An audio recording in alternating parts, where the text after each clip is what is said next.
Can you all hear me okay if I talk about this loud? Is this too loud? Well, what happened to the 5-star brand issue? Well, that's at my place. All right. So these pens and pencils, pencil and paper over there. If anybody wants to take any notes, you might want to write down the odd name of the occasional document here or there. So, good evening, whānau. You all know me, but for the video, my name's Guy. I'm the author and publisher of this book. How Essential is Fluoride. It's a culmination of about 10 years of research. When I first committed to writing and publishing this work, I wanted to produce something that was uplifting for everyone, whether they supported or opposed fluoridation of milk, salt, water, dental products, etc. Whether people were on the fence about the whole thing, whether people were very detail-oriented or more relaxed about details and more concerned with bigger picture sort of things. And I'm confident this work will help us all take a few strong steps toward greater dental and overall health. I'm the kind of person that has no problem trusting experts in normal life. So if I was running a large business, I would definitely want a professionally trained accountant or firm advising me. If I was flying overseas, I'd definitely want a professionally trained pilot flying me. I wouldn't be standing behind him saying, prove you know what this button does, prove you know what that button does, test your eyesight and so on. I have no trouble trusting the experts in normal life, so to speak. Now, I oppose the addition of fluorides to water supplies, so this is somewhat aberrant behaviour. And the reason here is that in the 10 or so years I've spent looking at this issue, I think it's a very unique issue. And this talk in this book will help to shine light on at least a little bit of reason why. And I think many people before me have seen the uniqueness of the issue and have responded in their own way. The nature of my own opposition to it has changed over the years in terms of reason and understanding, some of which I'll share tonight. And I should add that I have no opposition to the use of fluorides in milk, salt or dental products where it's labelled and there's choice, just like with normal consumer products. This book focuses primarily on one argument or question within the larger fluoride or fluoridation issue, the question of whether the element fluorine, the mineral compound fluoride, should be considered an essential element or compound in human nutrition. It's a commentary on science, politics, public health and business. I write as a citizen, not as a professional in one of these fields. I currently work in hospitality. In 2010, I graduated from Vic Uni of Wellington with a degree in biology.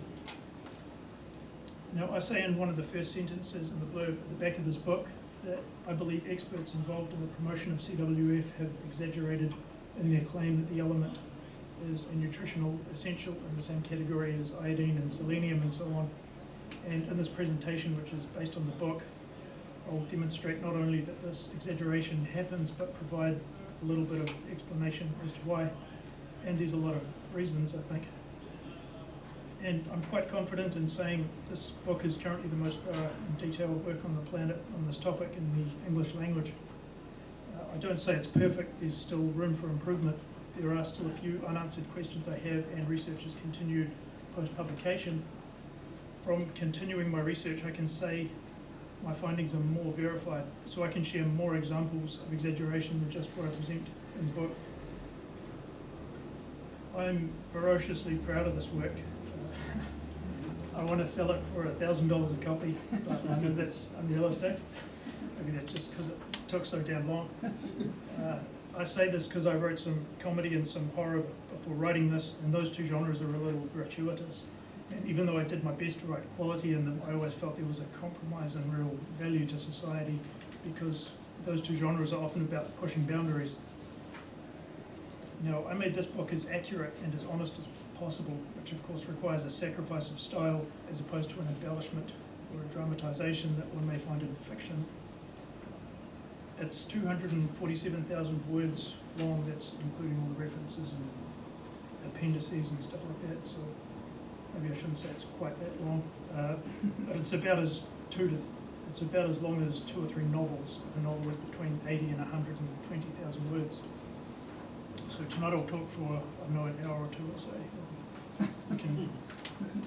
You can share any feedback or comments or constructive criticism you guys might have.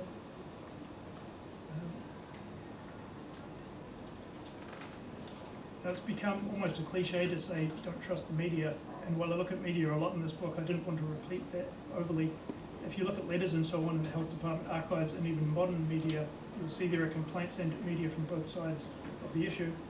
Often this is because of the both sides framing, so if a newspaper gives a pro-F person an article or letter, they then feel obliged to give an anti-F person one as well. So I should say when I use terms like pro and anti, this refers strictly to fluoridation of public water supplies and not salt or toothpaste or dental products. It's kind of normal. Now it's important to see that most of the time the journalist is just holding a microphone for the person they're interviewing and just writing down what that person says. And on this question of essentiality, I've never really seen any journalist give it more than a passing glance. And of course that's one reason for the exaggeration. And this kind of passivity gets journalists both praised and insulted depending on who's winning. So one purpose for writing this book was to demonstrate to journalists that there is somewhat of a vacuum with regard to this one aspect of fluoridation. I should add the target audience for the book is the average New Zealand public, but I also wanted to aim it at journalists and city councillors, partly because I think both of these groups are often put into a very difficult position, sometimes by people on both sides of the debate, and I wanted to give them somewhat of a helping hand and a little confidence in dissecting claims and pointing to documents and history. So if you're really intensely for or against fluoridation, you're not quite the target audience. You've more than likely got some thoughts on the question, though I certainly appreciate your attention, and like I say, I'm sharing stuff that hasn't had much or in some cases any focus before. So I guess there's something here for everyone. Today I don't really want to discuss claims of safety or harm. Journalists and newspaper editors have this thing where they say we're doing fluoride again, and the same old arguments are wheeled out by each side, and a lot of other people and questions are pushed out simply because thinking has become kind of stuck in a rut. And I have pretty much no interest whatsoever in going over the same old things that have been said so many times before. So I'd rather have a good look at one thing thoroughly. You may recall the Icelandic musician and activist Hörður Torfason, forgive me if I mispronounce his name, speaking in Wellington's Paramount Theatre maybe 4 or 5 years ago. One of the things he said was that criticism could be a form of love, though it's often given out of anger or other hurtful feelings, it can be given compassionately. So this book can be considered my love letter to dentistry and public health in New Zealand. And one thing I want to say here is that the integrity and honour of dentists and dentistry and public health officials in New Zealand, Australia, America, wherever, is not really questioned.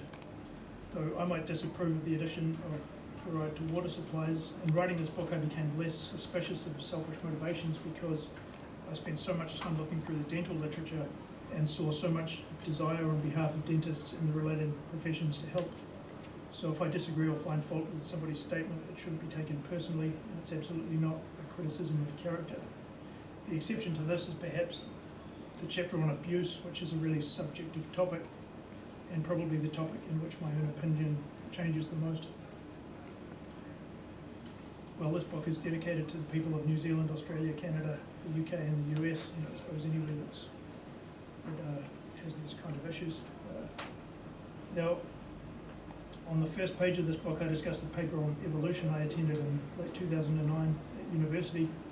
Our professor told us a quick story about Charles Darwin, that Darwin spent 20 years studying barnacles, and he kept barnacles all through his home. He kept so many barnacles that when his son went to a friend's house, upon seeing the kitchen cupboards bare or filled with cups, he asked, well, where does your father keep all of his barnacles? So Darwin's son thought barnacles were part of the natural order of every cupboard.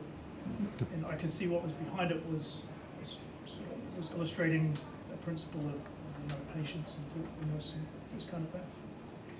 So some of the examples in the book are really complicated and probably take a long time to work through. At least they took me a heck of a long time to work through. But I share the story about Darwin because I need to ask you to be patient in your perusal of this work.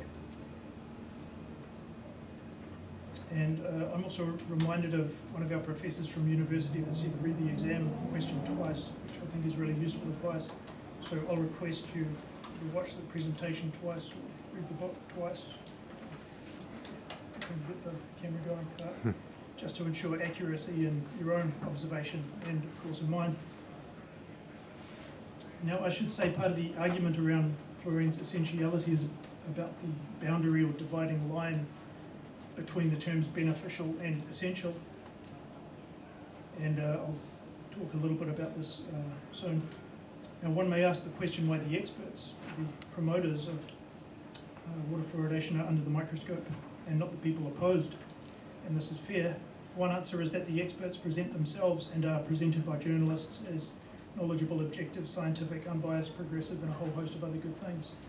Also, they're the ones claiming a nutritional or essential role for this element, so the burden of proof is upon them, and there shouldn't be any drama about someone having a look. Now, one must understand that the question, is fluorine an essential nutrient, does not always have a direct relationship to water fluoridation. So, regarding the experiments that are detailed in the first chapter, one will find they're invoked in box arguments, documents, but seldom are many of them invoked at once. And it's only sensible to inquire about the stances of the scientists quoted here regarding their position on promoting or opposing fluoridation. So these are the scientists that carried out the experiments. Dr. Wallace Armstrong and Joseph Mueller were both promoters of fluoridation and very public about it. Dr. John Suddy became an official member of the National Academy of Sciences in 1996, a group that's consistently endorsed it. Suddy co-authored a 1971 document for the NAS on air pollution. I didn't find any instance of him recommending or cautioning against it openly in media, but I didn't look too much for him in particular. He investigated the effects of fluorine pollution on human and animals for the aluminium industry in the 60s and 70s. Dr. Paul Phillips' name is prominent in research on fluorine, but I've never come across an article in which he himself recommends or opposes it. Now, you might ask, why are these rodent experiments? We're interested in the more immediately relevant question of human nutrition. And this is answered by the standard criteria that are used to conclude an element or compound essential. I'll give you 3 statements to this effect, all from experts who've either advocated or are cited by others who advocate fluoridation, or abbreviate it to CWF. In 2013,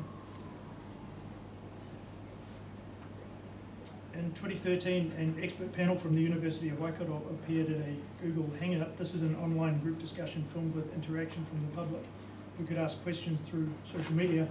I don't think it received much media attention. It may have been drowned out because this was near the time New Zealand's city of Hamilton was embroiled in fluoridation arguments. A viewer asked if fluorine was essential or beneficial. The experts discussed the question regarding specific criteria for experimentation. Dr. Mukalo, senior lecturer in physical chemistry, told viewers, yes, you need to design very careful experiments to specifically exclude fluoride from the diet before you could categorically prove whether it was or was not an essential element. And I think they've done that for things like silicon, where they've tried to prove whether it was essential for the diet, but you'd have to do very excruciatingly careful experiments to do that. So at this stage, I don't know whether anyone's done that yet.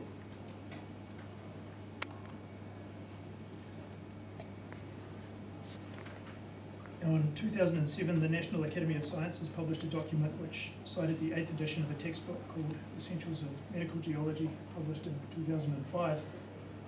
The sixth chapter is called Biological Functions of the Elements. It begins by looking at what constitutes an essential element. Author Ulf Lund, senior researcher at the Biology Education Centre, Uppsala University in Sweden, says definitions have provoked much discussion and that the earliest was borrowed from protein biochemistry. So to paraphrase, the element should be present in living tissues in a reasonably constant concentration. It should cause problems or anomalies in several species when removed, and these anomalies should be corrected upon reinstatement of the element. Lind proposes the current 1998 definition. An element is considered essential to an organism when reduction of its exposure below a certain limit results consistently in a reduction in a physiologically important function, or when the element is an integral part of an organic structure performing a vital function in the organism. Now, usually the researchers create diets that are as low as possible in fluoride and then add differing levels of fluoride to the rat's drinking water, or use foods with defined amounts. Lynn's and Mucalo's discussions are basically identical to what Drs. Messer, Armstrong and Singer from the University of Minneapolis wrote in a 1973 paper regarding two of their experiments that attempted the reduction of fluorine in the diets of mice. So this is what I've called Messer's first criterion. A specific deficiency state should be produced by a diet lacking the element in question, but which is otherwise adequate and satisfactory. The deficiency should be prevented or cured by addition to the diet of that element alone. Now, there are a few other things, but those points are the two that I want to introduce now. The words otherwise adequate and satisfactory mean that there need to be an amount of other compounds and elements beyond what is being tested that would not be considered deficient. So if we were testing if, say, tin, for example, was essential, we would want a diet for our experimental animals containing an amount of every other element and compound that we knew and suspected to be essential, and we would do our best to remove tin from the diet. And I'll show some of the ideas around the removal and abundance of fluorine, and this is discussed in the book in chapters 1 and 4. Well, it should be obvious that performing an experiment like this from birth to death over many generations using humans would be near impossible. Rodents and other animals have an advantage in that multiple generations can be bred. I should say the use of rodents and other animals. Their advantage is that multiple generations can be bred over a small, comparatively small amount of time, so it's easier to see the effects of various diets quicker than in humans. Chapter 4 of the book is about the abundance of fluorine. So out of 18 rodent experiments discussed in chapter 1, only one of them claimed to have created a diet with absolutely zero fluoride. Quite incredible. Even more incredible is that I've never seen that discussed. It's a massive outlier and it should be discussed. Remember, these are the experiments aimed at depriving animals of fluoride, carried out by the biggest, cleverest fluoride nerds in all of America. That's because the element is so damn abundant, it's been practically impossible to create a diet low enough in fluoride to test if a deficiency of fluoride can even exist. And this is bizarre given how often we see concern over a deficiency state for fluoride made in public by experts over the last 60 or so years. And I should add that even if such a diet could be made, one with absolutely zero fluoride, it would be of little relevance to humans because of the abundance of fluoride compounds. So at the start of chapter 4, I quote one of the guys from the New Zealand Health Department in 1959, and he said something like, "I don't want to appear facetious, but the only way to avoid fluoride is to not eat." Well,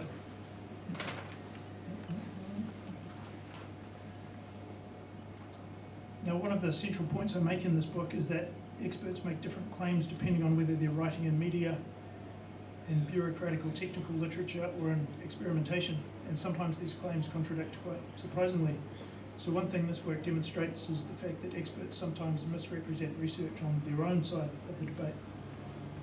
And it's not just a once-off. If it was just the occasional once-off, you could quite easily forgive it.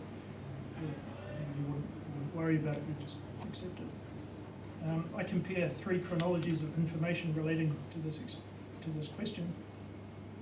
Like what I said before, what scientists concluded in experiments, what expert bodies, like primarily the American National Academy of Sciences, the World Health Organization, and the United States Public Health Service have said, and what experts have said in newspapers.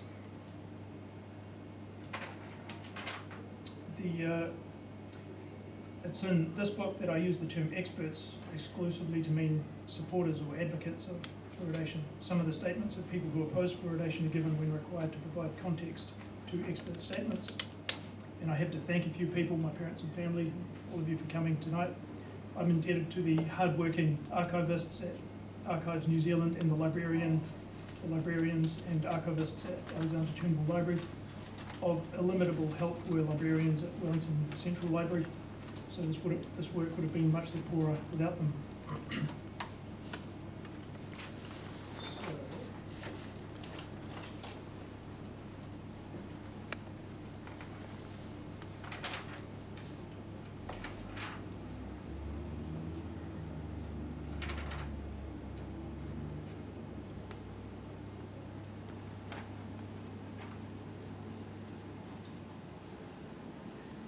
Regarding the Google Hangout here, Associate Professor Marilyn Manley-Harris, Organic and Analytical Chemistry, said, "I think there are many substances which people regard as essential which haven't actually been scientifically proven to be essential."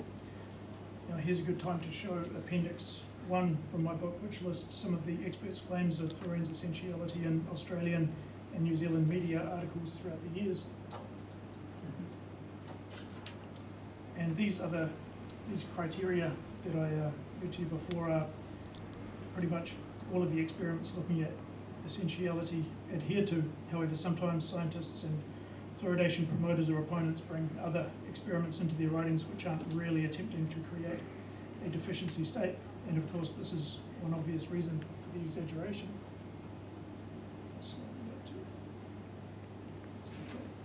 This is a page taken from the 1970 World Health Organization monograph on fluorides. This is authored by Dr. Joseph Mueller from Indiana University, one of the heads of the toothpaste industry, or one of the big scientists involved in it. And you can see these experiments are performed on rats. He spends about a paragraph on each one.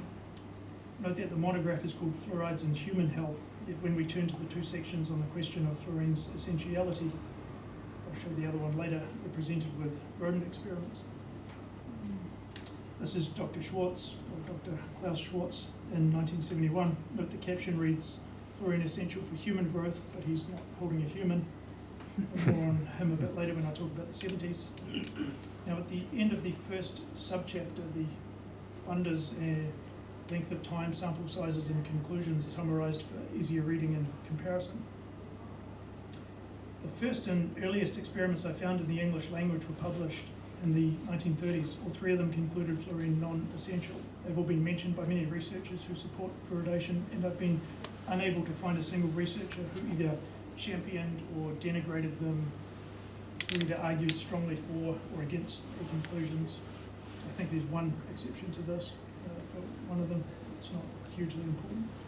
The scientists who've written about them acknowledge them and their conclusions and then move on.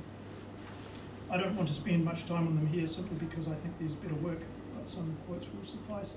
So in 1933, the Journal of Nutrition published an experiment by George Sharpless and Evie McCullen from the School of Hygiene and Public Health at the Johns Hopkins University of Baltimore. The purpose of their experiment was to test if nutritional requirements can be satisfied with diets containing as little fluoride as possible. They used 10 rats, 5 of each sex. Offspring didn't live long. Sharpless and McCollum attribute this to neither the absence or presence of fluoride, but noted that the results in reproduction seemed to favour low fluoride. They stated their diet was very low in fluorine, but not quite free. The rats on the low fluorine diet looked very well, were quite fat, and on the whole appeared normal.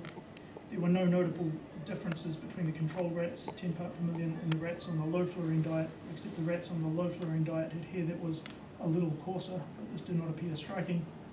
Both groups of animals had incisors that were a deep orange. The teeth showed no caries, and from gross appearances seemed to be perfect. Regarding a necessity for fluoride in teeth, they claimed there was no detectable fluorine in the teeth of rats on the low fluorine ration. Thus, if fluorine is present as a factor in the consolidation of the tooth, abnormalities should appear in the histological picture. Histology is the study of microscopic anatomy. There is, however, no marked abnormality in the structure. The teeth seem to be excellent, no indication of caries, and seemingly perfect calcification.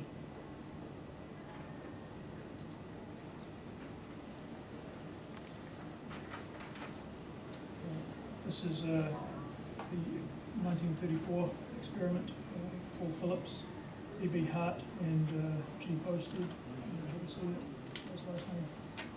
Small quantities of fluorine in the diet are known to produce abnormal teeth in cattle, swine, and lab animals. That small amounts of fluorine occur in milk has been shown by Stuber and Lang. Sorry, I don't need to read that out. Well, these guys wanted to determine if fluorine in mineral supplements for dairy cattle would increase fluorine content of milk to harmful levels. So they fed this milk to rats after mineralizing it. Our results are interesting in view of the concept that fluorine has an essential role in the animal body, because small graded amounts of fluorine in the diet did not visibly increase growth in these rats. They suggested that renal, meaning kidney mechanisms, influenced the ability of the rats to dispel an excess of fluorine, and while they encountered toxic levels of fluorine in the cows, they did not in the rats, which is evidence that mammalian milk is low in fluorine. In the last sentence here, the cattle were fed 2,000 and 20,000 part per million fluorine in their food. It appears that the feeding of rock phosphate as a mineral supplement to dairy cattle does not constitute a serious source of danger from chronic fluorine toxicosis through the use of the milk produced, although the amounts of fluorine fed had a distinctly toxic effect upon the cattle themselves. So the animals act as a kind of filter, and this might be why milk has such a consistent reputation as a good food. The last sentence of their experiment is relevant to our purposes. It's apparent from these data that fluorine in concentrations greater than 1 part in 10 million in the diet has no essential function in the metabolism of the rat. 1 part in 10 million is 0.1 ppm. Now the Ministry of Health currently fluoridates our water they aim for 0.85 with they allow sort of plus and minus of 0.15, so it goes from 0.7 to 1 ideally. With regard to teeth, Phillips' team wrote, no evidence of typical fluorine toxicosis was apparent. By typical fluorine toxicosis, I'm assuming they meant dental fluorosis, because the next sentence reads, the characteristic bleaching effect upon the incisor teeth was entirely absent. The next experiment, published in 1939 in the Journal of Nutrition, used milk mineralized with iron, copper and manganese in an experiment to test fluoride's necessity in the skeleton growth and reproduction of rats. This is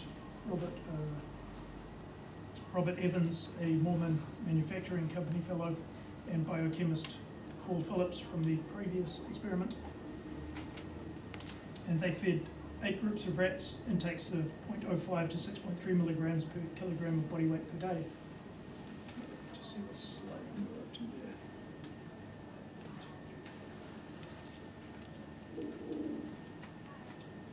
And they wrote that, in general, the levels of fluorine administered had no beneficial or adverse effect upon reproduction. However, lots 5, 6 and 7 all failed to reproduce beyond the first generation. There was no real explanation given for this, although excess fluorine in aluminium seems probable at first glance. To quote, fluorine is not necessary for the rat in amounts larger than the 0.1 to 0.2 part per million found in milk. Food consumption records showed that only 0.05 to 0.06 milligram of fluorine per kilogram of body weight were ingested per day. That's the basal diet. It's plainly evident that in this species, which can on occasion withstand relatively large quantities of fluorine, very little is necessary. They claim that 50 micrograms of fluorine per kilogram is enough for growth and general well-being in rats.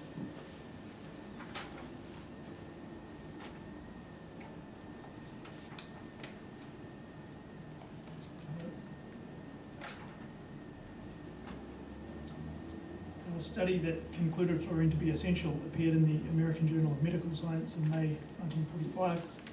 It was performed by Jesse Francis McClendon and William Foster from the Hamlin Medical College Department of Physiology, and aided by a grant from Alcoa, the Aluminium Company of America. An abstract was published in the American Institute of Nutrition's Federation Proceedings in 1944. There are 3 experiments I found in which McClendon concluded fluorine a dietary essential in rats. In all 3, his method was similar. He performed the experiments on a farm to minimize exposure of rats to fluoride particles from city air. The 1945 experiment did not discuss previous experiments relating to the topic at all, so if he knew of these experiments, they are not mentioned in the work attributed to him here. In the 1953 and 54 experiments, he cited mostly his own work. So if you were an expert supporting or considering fluoridation of your local water supply, and you and your colleagues read the McClendon experiments, you would not know that 3 experiments in the 1930s had come to the opposite conclusion. And here, of course, lies one reason for the exaggeration. Now, these are small addendum I have to give here. The McClendon experiments are just about never discussed in newspapers that I've been able to find. And this is amazing because all 3 of them concluded fluorine essential. So you'd think, well, this is a really good kind of thing to support the argument. One would think that an experiment of such a nature would help the experts get their message of essentiality across to the public, but such a thing never happened with these experiments as far as I'm aware.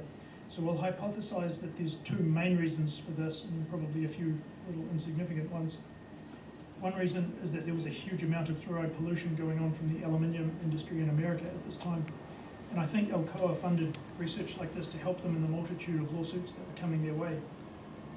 I had a hunch and expectation that because McClendon's work was mentioned so sparsely in media, his experimentation may have been useful in helping Alcoa fight pollution lawsuits, and therefore there would be no need for it to appear in public. That wouldn't have been its purpose. I'm assuming there was no press release like there often is from universities with new research. I briefly looked on the Library of Congress website for archived court cases, but I had no idea what I was doing. So if some intrepid legal researcher wants to search for his work in the US court cases, you can test if I'm correct or not. And there's a bit more about the presence of industry in the book. The second reason has to do with the nature of experts in promotion of fluoridation. So it's presupposed that fluorine is essential. So there's always this talk of not enough fluoride and fluoride deficient water, and everyone's teeth will fall apart without the stuff and so on. Now it may appear at first glance that being able to cite an experiment to support this is stronger than no experiment, but I think that's falsified quite obviously. As soon as an expert mentions an experiment, some detractor or critic or some innocently curious party somewhere starts asking questions like, what was the method, what was the sample size, has that experiment been verified by another researcher, are there any published criticisms of the experiment, who funded the experiment, and did the funder or researcher have any conflict of interest, has that researcher worked with that funder before, do they have a long-term relationship with consistent favourable conclusions to the funding body developing, and so on and so on. And the mere presence of an experiment sometimes invites all manner of annoyances. So it's much easier for everyone involved if everyone already knows that it's definitely essential, and we don't have to have any silly discussions about it. And I think this really helps to explain the lack of discussion on this topic in media. For instance, in May of this year, Professor Alan Blackman from, or it might have been last year, sorry, Alan Blackman from Auckland University said on Radio New Zealand that fluorine was essential. So surely he could have provided an experiment to support the claim, but he didn't. A third reason for a possible lack of publicity of McClendon's work has to do with criticisms of these experiments. And at the start of Chapter 6, or one of the sub-chapters in Chapter 6, I quote one of my favourite experts, Dr. Ken Perrott, who tells us that quality of an experiment is a very critically important thing. So fluorine being essential literally means that we're harmed without it. So it basically means that there is definitely a deficiency state. That's if it definitely is essential. And that essentiality is presupposed means that we don't have to bother demonstrating this deficiency state according to the criteria given to us. And I'll remind it's criteria provided by experts either supporting or cited by experts supporting fluoridation. So when experts use the phrase fluoride or fluorine deficient in public, there's almost never an experiment that demonstrates any deficiency state for fluorine presented. And this is often because the water or the soil is considered deficient. So if us, the public, are eating food grown in fluoride deficient soil and drinking the fluoride deficient water, then it makes perfect sense that we're all going to be fluoride deficient. And in this way, the experts can talk about fluoride deficiency without having to have a big argument about what the deprivation experiments show. Remember, these experiments were aimed at testing whether a deficiency state for this element can exist. So regarding the 1944-45 experiment in abstract, I've seen the abstract cited more frequently than the full experiment, which is only slightly longer. Now, all three of McClendon's experiments concluded fluorine essential for the dental development of rats. All used the same hydroponic method of growing fluorine-free crops. No citations provided to previous experiments concluding fluorine non-essential. There were 3 in the 1930s that I know of and 1 in 1951, so not a huge amount. I think the internet may have been a bit slower back then. None discussed in media beyond very occasional mention.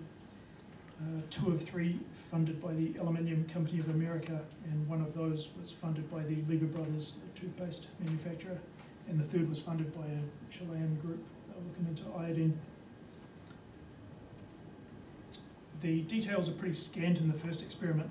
So 2 rats which had just been weaned on this diet were dying in 48 days, but 1 was revived with fluorine-containing milk and died in 70 days.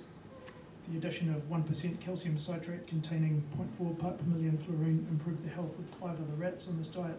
One was killed at 56 days, one at 70 days, and 3 are living at 74 days. Since rats in the wild, I don't need to worry about that. All these rats had extensive decay of the molar teeth.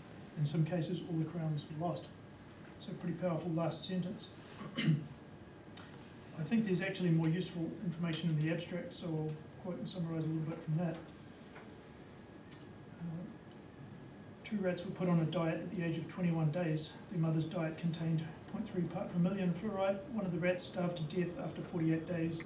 Its teeth had decayed such that it could not chew. The other rat was saved from starvation with milk, but died of starvation in 70 days. That's milk containing 1 microgram of fluorine. McClendon wrote that the crowns of the 12 molar teeth of each rat were practically removed by caries, except that the caries of the 3rd molars, which are of little use in chewing, was less extensive. This is the most extensive caries seen in any rat on any diet for any number of days. In a paper in the 1947 New Zealand Dental Journal by Drs. Muriel Bell and Marion Harrison looked at various dietary substances and mentioned the 1945 McClendon and Foster experiment in a positive light, but said it was too early to make pronouncements on studies of this type.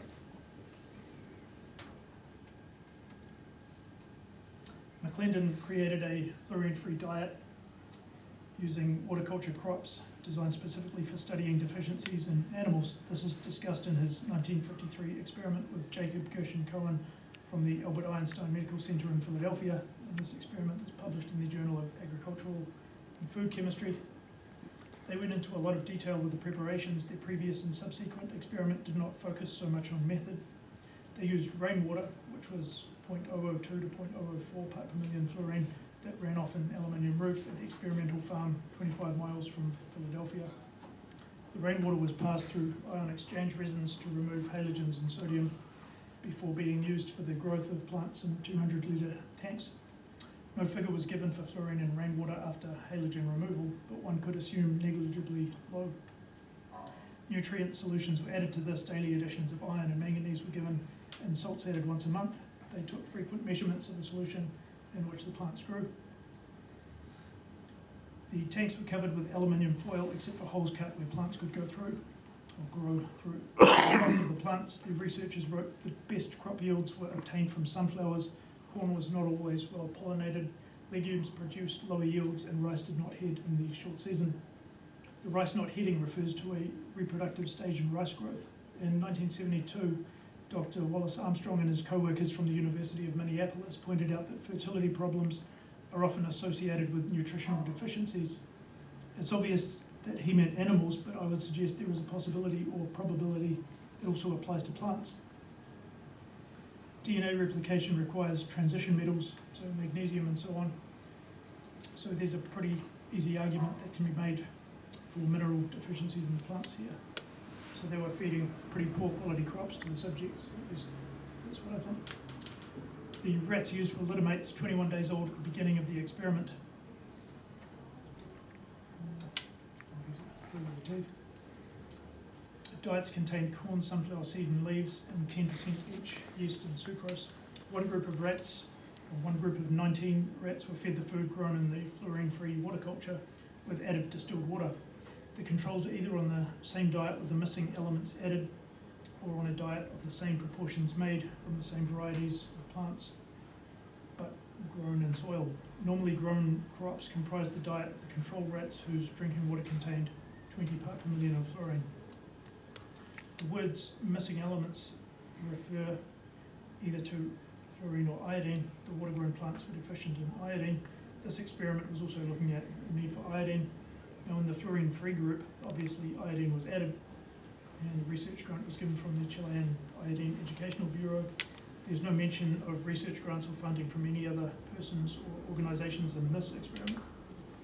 McClendon and Gershon-Cohen wanted to use yeast with which to supplement the rat food, but couldn't find a halogen-free variety, so yeast for protein and that sort of thing. Instead, a long-winded method of juicing halogen-free corn and sunflower stalks followed, and this apparently supplied calcium, boron, vitamins, and transition metals. One may inquire what ratio of soil grown to water culture plants were used in the controls. So the controls here means added fluoride. This is not mentioned. The control rats were fed 20 part per million in water. These pictures are x-rays of one rat jaw from each group. The top is with 20 part per million, and bottom is no fluoride added. So note that 20 part per million is a concentration and not a dose. So a concentration in the water, not a particular amount in milligrams or micrograms going into the body. And you can see here they cited their own work in one of the study on plant physiology. Their discussion makes a couple of good points. Perhaps the most logical method of preparing diets devoid of any particular trace element would be to make a mixture of pure chemical substances lacking that element. Anyone who has prepared vitamin-free or calcium-free casein realizes the difficulty of extracting any particular component from a natural food substance. Furthermore, there's doubt as to whether all essential food components are known. The early name for vitamin, it's a vitamin, this next sentence, I should have crossed that out. When he says,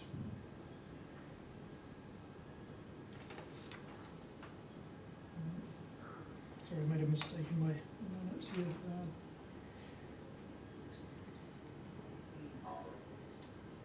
There's a little quotation where he says we might not know all of the proper nutritional necessities. So he's basically putting his own experiment in a bigger picture context with such a statement. So I believe he's suggesting his water-culture crops may have been deficient in potential unknown necessities. In his experiments, the rats on the fluoride-free diet were fed plants grown in altered rainwater. As much water comes up from below the earth, plants with deep roots will not be sucking up rainwater until it's passed through soil, probably influencing its mineral content.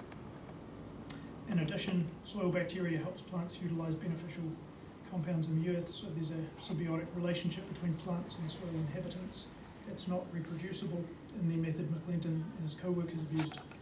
For these reasons, I think his conclusion of essentiality in this 1953 experiment is weakened or compromised. This is a table from the 1953 experiment. The sample sizes are pretty close, 18 and 19 rats. The weights are hugely different, as are the numbers of carious molars per rat.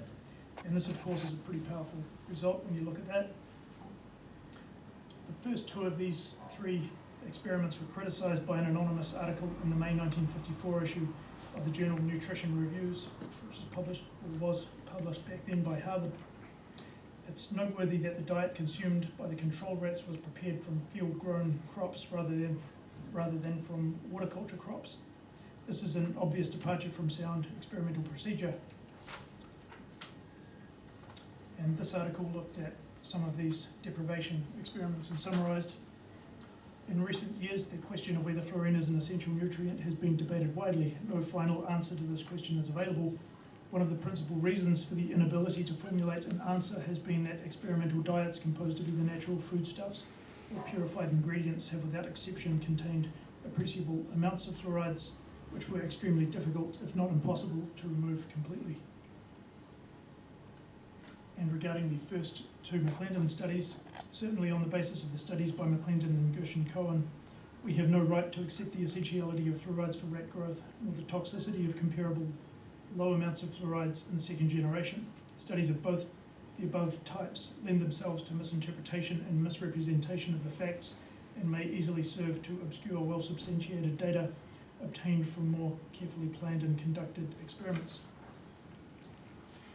A month later, in June of 1954, the American Journal of Rentgenology, Radiotherapy and Nuclear Medicine published the third study by McClendon.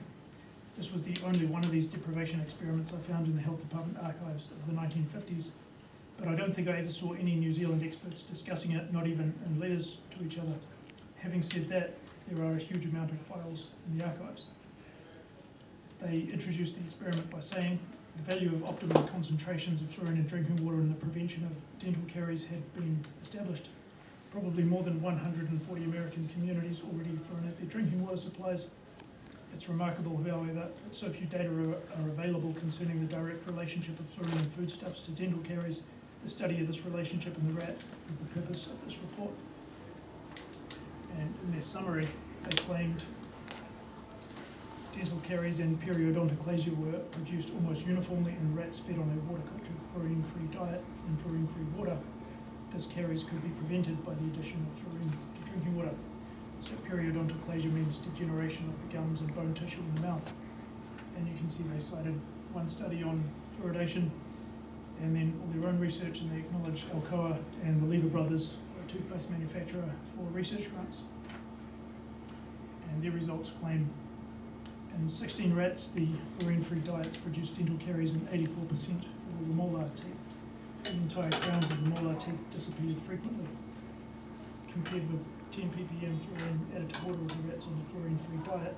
Only 6% of the molars have decayed. On the other hand, the soil-grown foodstuffs with natural content of fluorine allowed caries to appear in 23% of the molar teeth. Personally, I think the middle two rows of results are quite bizarre. The milk contains obviously fats, protein, calcium, and so on. Yet these results suggest those factors were not needed. Maybe they suggest that beyond what was present in this very strange diet. Now, Dr. Schwartz, who I showed you earlier holding the rat in the newspaper, cited a 1965 textbook edited by J.J. Simons, which was favourable to McClendon's research, calling it a single, unconfirmed report that gives one, if not the only, hint of fluoride essentiality. Of McClendon's work, Mara and Dave from Indiana University wrote, no data were given on the fluorine content of either the diet or the animals. Doberens and co-workers from the University of Arizona wrote, no data were presented on the fluoride content of the tissues of the animals at the beginning or end of the experimental period, though both of these groups acknowledged the conclusions and sort of gave it the acknowledgement. All thumbs up, and I'll discuss these two groups kind of soon. We're going back to public claims. This is from a New Zealand newspaper article found in the 1954 to 55 Health Department archives, discussing claims made by the Hawke's Bay branch of the New Zealand Dental Association. The Hastings water supply is deficient in fluorine, and by adding this element in the form of fluoride, this deficiency is corrected. No mention of any of these deprivation experiments. I never saw a single one of these experiments mentioned in any New Zealand media article, not by people supporting or opposing fluoridation of water. And perhaps that's because they're done on rats, and as soon as one group says this rat experiment said this, the other group will say, well, it's a rat experiment, why are you citing a rat experiment? Go back to school, words to that effect. Now, this claim is likening fluorine to iodine. 13th of March 1954, so tooth decay caused by a lack of fluorine, similar to goiter caused by a lack of iodine. 8th of July 1954, this is Mr. Marshall, the Minister of Health, saying controlled fluoridation of water supplies deficient in fluorine had the overwhelming support of authoritative medical and dental opinion. This is Dr. John Knutson of the World Health Organization. He's an American. That's why there's a big America on the front cover of the book, radiating out information to all the other countries, not only because of him, but all these experiments are American. He's likening fluorine to iodine and vitamin D here. This is September 1956, an editorial. New Zealanders have the unenviable distinction of possessing the worst teeth in the world, possibly because the lack of sufficient fluoride in water is general throughout the Dominion. This is the Seattle Daily Times, and they tell Americans about Dr. Young. A study of the water supply at Oakley shows that too high a concentration of fluorides in water can cause teeth stains, but a fluoride deficiency causes decay. It's Director of the Health Department, Dental Health Division. This is Dr. Muriel Bell, a New Zealand nutritionist quite heavily influenced by American researchers like Dr. Frederick Steer and Professor McCollum. In the early 1950s, she went to Harvard to study, and she likens fluorine to vitamins. And I talk a bit about the 2018 biography of Dr. Bell in the book. This is Dr. Philip Patrick Lynch, Wellington Division, British Medical Association, April 1957. I stupidly squeezed this to get it on the page, so I have to squint. He said that just as the immature soil of New Zealand is deficient in iodine and many other elements, it also appeared to be deficient in fluorides. Now, in 1957, Dr. Richard Maurer and Professor Harry Day, a mentor of Joseph Mueller's, from the Department of Chemistry, Indiana University in Bloomington, performed an experiment which they introduced with the recognition that while fluorine was of practical significance in the protection of teeth from decay, studies were inconclusive regarding its essentiality. This experiment was supported by the Medical Research and Development Board, Office of the Surgeon General, Department of the Army, and published in the Journal of Nutrition. And they mentioned some of these experiments, McClendon and so on. They spent 3 pages discussing their own methods, which to some may seem overly precise. For example, each individual animal was housed in a stainless steel cage, fabricated without using any fluorine in the welding or soldering fluxes.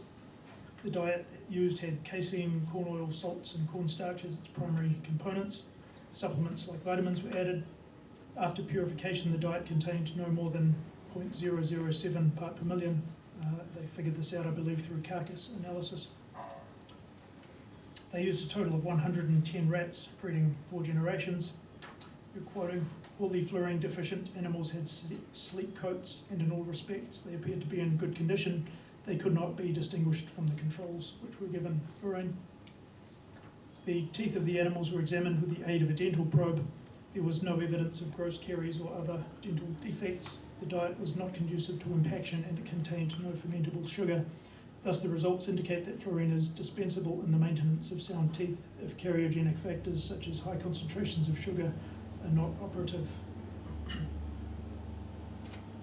Several attempts were made to analyse the compounded diet for fluorine, but the content was apparently so low that the analytical method would not measure it accurately.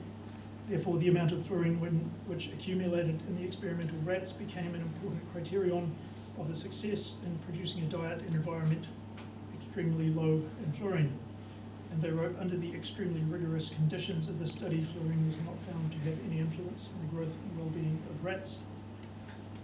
Thus, it is justifiable to conclude that under some conditions, fluorine may not have any value in nutrition or even in the maintenance of dental health. And right at the end of their experiment, I forgot to put it in here, but right at the end they said something like, just make sure I'm saying it correctly.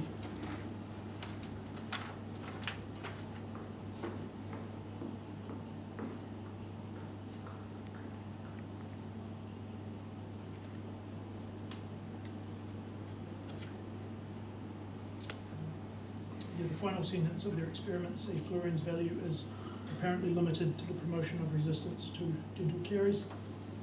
So they were kind of influential or semi-influential figures in the toothpaste industry as well.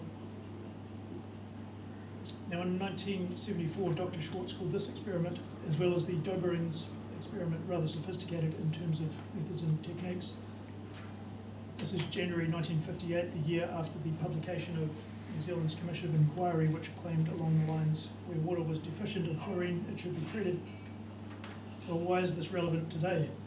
The Commission of Inquiry was cited in a 2018 case, a court case that received a fair bit of publicity in New Zealand media.